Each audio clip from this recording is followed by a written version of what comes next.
We love that I never have my camera charged when I have to start the vlog on the phone, but it's the February weekend reading vlog.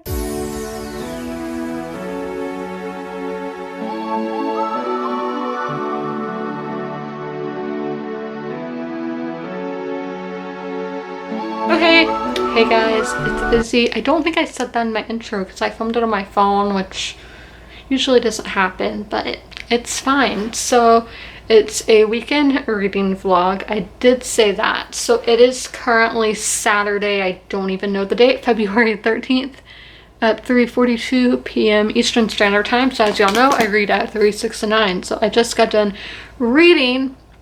I went and planned to read 39 pages and I ended up reading like 120 pages, which was more than I was supposed to read all day. But let me explain what happened. So I'm doing this timer thing. I don't know how to pronounce it, but I'm going to insert a clip of it on the screen right now. Is basically, I saw it on Riley Marie's Instagram story because she's posting about how she reads so much. So this timer gives you, you can do different time limits. The one I'm doing for this book is 30 minutes, I think, of reading. And then you get like a 5-minute break between the intervals to check your phone. So usually I can go through, I usually finish before the timer does. But let me get my thoughts together. So, because I only set out saying, let's say, for this I want to read 117 pages a day so I can finish the book in 3 days. So I'll read 39 pages every 3 o'clock hour, 6 o'clock hour, 9 o'clock hour. But then I was just reading this and I'm like, it's a graphic novel. It's no big deal. I'm just going to go through the whole timer. And that's how I got past my plans of reading today. So you guys are probably like, Izzy, you're not going to read anymore today? No, I'm still going to read at 6 and 9 and just go with the timer to see how much I get. So I mean, I could finish the book in 1 day and we could be starting the next book on my TBR in this vlog. So now you're probably like, what book are you reading? If you don't follow me on Goodreads or my Bookstagram, you don't know. So it is Bloom by Kevin Pentetta and Savannah Genchow. It's French. I can't remember French, but those are their names. So I talked about this in my TBR video, so I'm just going to give like a really brief synopsis. So we have Ari, who it's in this time of your life, like after high school, where you don't really know. Some people, I'm gonna say a lot of people, don't know what they want to do with their lives, and he's kind of at that crossroads of he knows what he wants to do, but he also has to think of what's best for his family. And then we have Hector, who comes to this little beach town, which is where Ari lives, and he is like cleaning out his grandmother's house because she just passed away. So he's kind of feels stuck in the moment because of grief, of obviously of having a family member pass away. And this does have a very diverse cast, to let y'all know, so that's really nice to see. I feel like in their friend group there's somebody of literally every race, so that's nice. And I do really, it's just all in blue, but like as you can see, it's actually pretty big, the artwork is and all, and I like that because sometimes in like superhero comics, the artwork is small and I'm like, I just skim right over it. So when it's really big, I feel like I'm paying more attention to it. And this book smells really nice. This came out in 2019 and I got it at Barnes & Noble in 2019. This was popular on Goodreads, but yeah, so this is a very normal plot. I feel like it's a plot you've seen done before, of it being like that crossroads and all that, but I am enjoying it so far. I don't give star ratings to graphic novels or comics, just to let y'all know, so this will not begin a star rating, but I will be telling y'all my thoughts obviously through reading it. And that is my first update for this vlog. So I'm definitely going to be finishing this book today. I'm on page 312, so I just read like 100 and something pages in. I'm going to log it into Goodreads, but let's talk. So I didn't know this book was in Maryland, and the city they go to is literally Baltimore, which if you don't know, usually pre-COVID I go to Baltimore every year, so it's just a place that means a lot to me. So that was really cool. My second book this year that actually takes place in Maryland. But I thought this would be in Hawaii or somewhere because there's a lot of palm trees and hibiscus, but it turns out that Hector is Samoan, so I guess that may be why the hibiscus are there, because the palm trees are just like naturally there, even though I've never seen palm trees in Maryland. Maryland, but they may be there. But the hibiscus are like between things, between scenes. Like you can see here, there's, I don't know if that's really a page with it, because those are like closed, the buds are like closed, but y'all get what I'm saying. How you saw the plants on that page is kind of like that. So I'm guessing that's why. And then Ari is Aristotle, he's Greek. Just to let y'all know their background. So I said I was on page 312, so yeah, I went from 121 to 312. So let's talk about what I'm liking, what I'm not liking.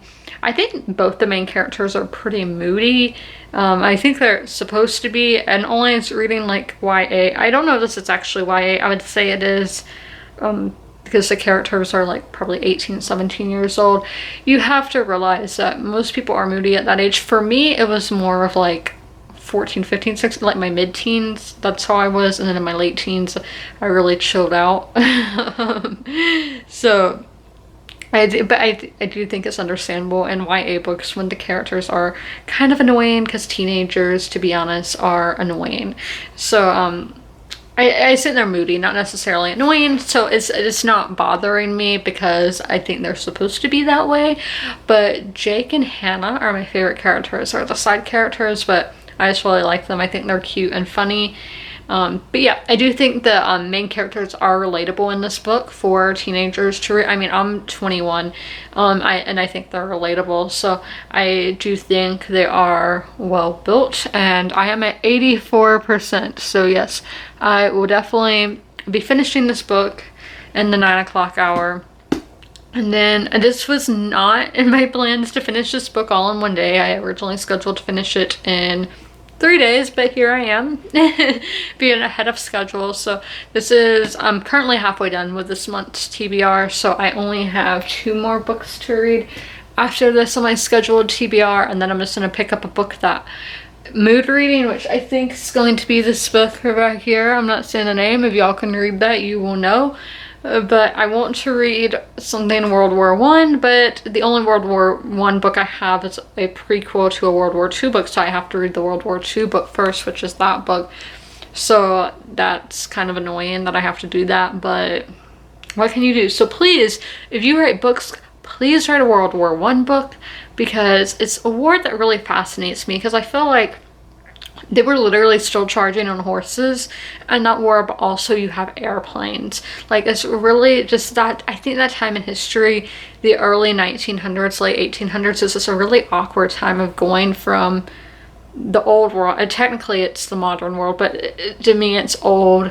The Industrial Revolution is just happening, going into getting this technology of planes and tanks and, you know, war weapons, and I mean just technology in general. Like, it's so advancing. So I think that war is so interesting because there is that, as I said, they're on horses and planes, so it's like that. And then if we go into the bigger stage, and I don't know, if we go higher up, it's like a family feud basically, because all the kind, Wilhelm II, the Tsar Nicholas II, and then George I don't know, but he's really attractive. He was really attractive. Basically, I don't know if Willem was attractive, but the Tsar and the King of England, both attractive there. But yeah, they're all cousins. They're all grandchildren, I think grandchildren of Queen Victoria. So that's really fascinating. And I do want to learn more from a nonfiction point of view as well. So if you guys have any nonfiction World War I books, tell me down below in the comment. This war has fascinated me literally since I first learned about it. And I think it was 7th grade. We watched the War Horse movie. Such a good movie. We watched it in school, and then I went home and rented it the same day. And watched it. It's really good, so highly recommend. But I don't know what I'm gonna do right now, but I'm going to go do stuff, and I'll update y'all probably when I finish this book. Focus. Okay guys, so I just finished Bloom, so let me give y'all my thoughts. Basically, you've got it throughout the whole thing, but I felt like the characters didn't really have any growth. They were relatable, but I don't feel like there was any development for them. So there's that. And again, I feel like that is something very hard to get across in a graphic novel or comic, but yeah, there was that. And Then it was a cute story. I mean, it's just your average. I mean, this is a trope that we've seen a million times, so nothing really new, but I did enjoy my time reading it because it was a short, I mean, it's not really short, but kind of short, and it was just fun to read on this Saturday, and I'm glad I could get something this 353 pages read in one day. And another cool thing, how this book is a lot about baking. They have the recipe to one of the foods. So this is sourdough, which I don't like sourdough personally, but if you do, you can follow that. And then we all know on the Music Lover, they have a Hector made a like mix for Ari, so it just has the songs on there. So there probably is like a playlist on Spotify or something, but there are some cool bands on there or artists. The Cure, Prince, the Ramones are the only ones I know, but those are all good. So like so the next graphic novel I'm going to pick up, which probably won't be for another month or two, is this huge one. This is the new X-Men. This is by Grant Morrison. I didn't pay that price on there. I got this on Amazon. But this is all the Ultimate Collection, and this is just the volume 1. This is really big, so that does freak me out, but I want to know about the X-Men universe, so I really hope this is the right place to start, because I don't know if it is. So if you guys are familiar, where should I start reading the X-Men comics? I don't even know what new X-Men is, but I don't know. So that will be the next graphic novel I read. Let me put in the bookmark. So the next book that I'm going to read, which I will be starting tomorrow, will be The Death of Mrs. Westaway by Ruth Ware. I did like The Woman in Cabin 10, which you see here, which was by Ruth Ware. I think I gave it like a 4 or maybe a 3.5, something like that. But I do like when I just saw English countryside, like an estate in the English countryside. Love that setting. But yeah, that's what I was getting at, is that I love when thrillers take place in the UK. Just personal preference. I don't know why. I just feel like English thrillers seem to be better than American ones. So who knows? But hopefully I will enjoy this. I don't know what my plans are on how I divide the chapters or anything. Okay, so it's going to be 16 chapters a day. So this is 130 pages read tomorrow, so then we just have to do 16 divided by 3, which will be like 5 chapters every hour. So that is the book that I will be starting tomorrow, and we will be reading the majority of this vlog. Okay, hey guys, it is Sunday. Happy Valentine's Day. So I haven't started reading yet. I'm going to do that during stage 2 of the Daytona 500, because that's what I do during race season, is I read during stage 2, because the races when they're on the East Coast do start usually in the 3 o'clock hour. So I read during stage 2, but I wanted to do with like intermission. I don't know. I wanted to tell y'all some books that are on my personal TBR by Black authors for Black History Month. I mean, these are always on my TBR, but I'm sharing them with you because it is Black History Month. So the first one we have is The Vanishing Half by Britt Bennett, a historical fiction. Yeah, these first few books are historical fiction. We have Yellow Crocus by Layla Ibrahim. Then we have Conjure Woman by Afia Adekora.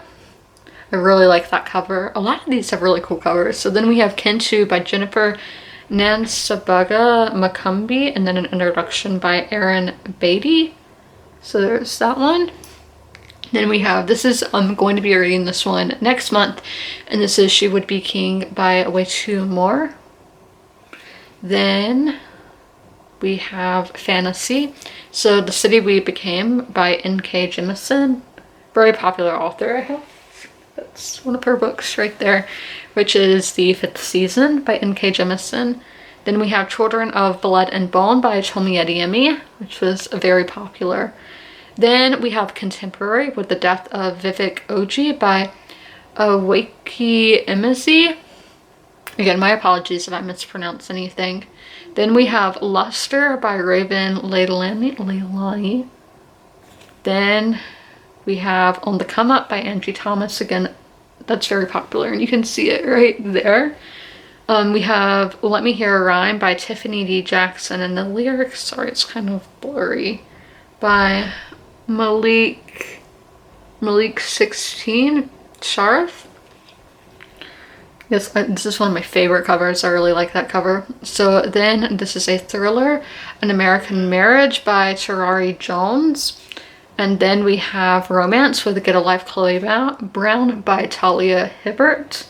Very popular. Then we have a graphic novel, which this is Check Please Book 2, just because I already have read book 1, so that's not on my TBR anymore. But book 2 is, and that's by Ngozi Ukazu.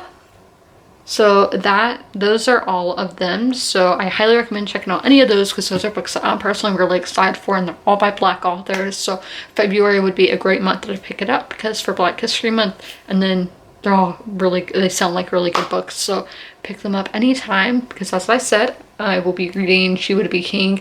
I think it's going to be next month is when it comes out. But I'm going to show you a quick outfit of the day. Everything is from H&M. So I have this turtleneck and then these pants, which are like really tight. I didn't think I'd be able to get them over my thighs, but I was. So I really like this. I picked this out a while ago and I thought it would be good for Valentine's Day with just the pink and red. But I'm actually gonna go change because I want to get in my pajamas. So I will update y'all when I start reading. Okay guys, so I just read the first 10% of The Death of Mrs. Westaway, which was 39 pages. So I'm on chapter 7. I read one extra chapter because I did the timers. Again, I did a 24-minute timer this time and then took like a 4-minute break in between. So I did 2 24 minutes, so that led me into getting to read one more chapter than I had originally planned. So as I said, that is 10% into the book.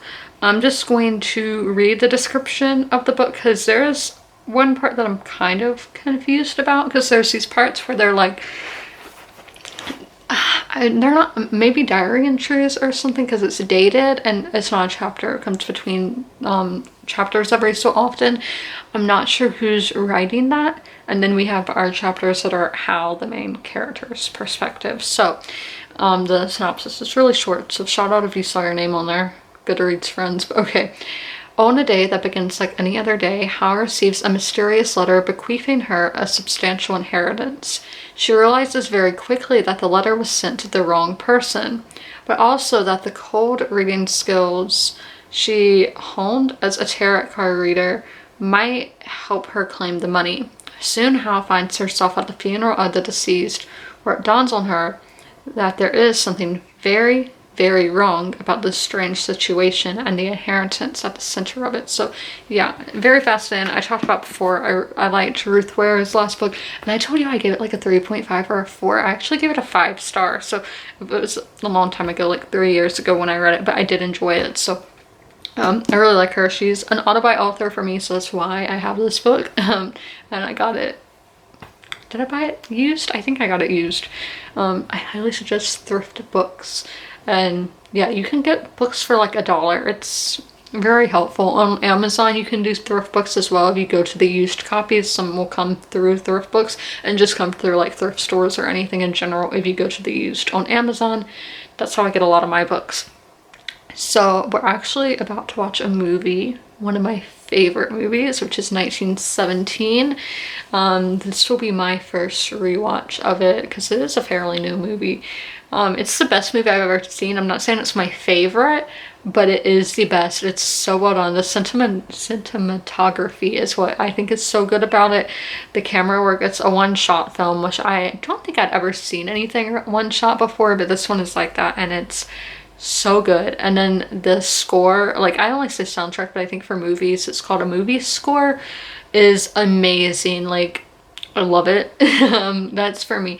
If you want something to be good, if you want me to enjoy it, you have to have a really good soundtrack. And just yeah, everything about this movie is really good. Highly recommend. It's on Amazon Prime if you want to watch it. But that's what I'm going to go do right now. Okay, I'm on page 81 now, and one of my least favorite tropes is happening when like somebody owes somebody money and they like have people come in for them, like, you know, violently.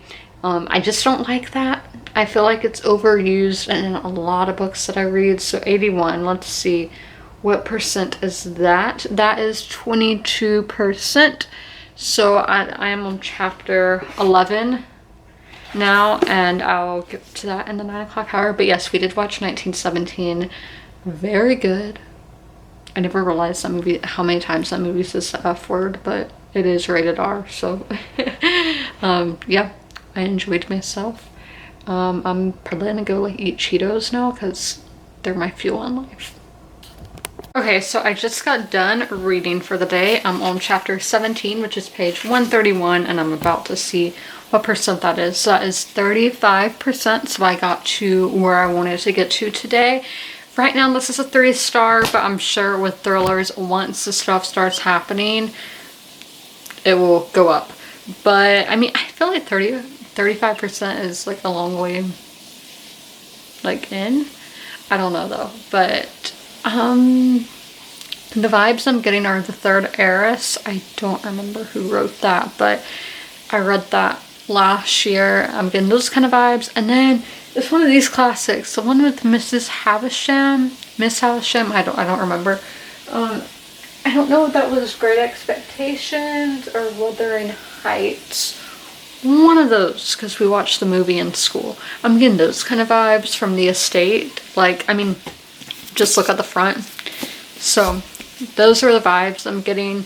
Again, feeling like a 3-star, but who knows? I love English manor settings, and this one is kind of creepy. I'm still trying to find out the connection. Like, I have theories, but I don't know how strong they are, and then I don't want to share because I don't want to spoil, obviously, because I'm good at spoiling. No. So I don't know, but tomorrow I'm going to film an ASMR video, and I don't need to film a sit-down video for my this channel this week because I'm doing this vlog. So I'm gonna do like a secretary kind of thing, because there's a request from who I think it was Matthew who did the request, but my bad. I'll know when I'm doing the video tomorrow. But yes, so I'm doing that, and that's going to be a lot of people have been requesting that I do another typing video. So there will be a section of typing in that video. But that is my plan for tomorrow. And then obviously I'm going to read 16 chapters of this tomorrow, which will get me to chapter 33. So there is your update for Sunday. Good night.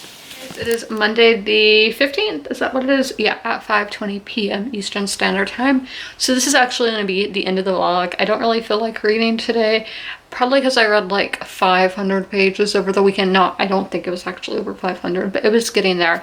Rounding up would be 500. So I took photos today, so you can see that all like on my Instagram and Twitter, and it's the thumbnail of this video because this is the day I'm wearing makeup this week. So I'm going to do a little book haul for all the books that I bought in February. So the first one is The Smell of Other People's Houses by Bonnie Sue Hitchcock. Then we have The Prophets by Robert Jones Jr. We have Infinity Country by Patricia Engel. We have Into the Dark by Claudia Gray. Years by, let's see when it's, okay, Lavelle Spencer, probably saying that wrong, my apologies. Cape May by Chip Cheek. Merchants of Milan, book 1 of the Night Flyer trilogy by Adele Lane. I'm really excited for this because y'all know Milan is my favorite place I've ever been, so I can't wait to read more about, like, read a book that takes place there. So this is Yellow Wife by Sadka Johnson. And then, really big book, The Long Price Quartet. So it's actually like 4 books in one, by Daniel Abram, who is the co-author of the Expanse series, and then he did some of the Game of Thrones stuff, I think the comics, but he does, as you can see, George R. R. Martin wrote the blurb on the back, so there's some connection there. But I hope you guys enjoyed this vlog, and as always, comment, rate, and subscribe.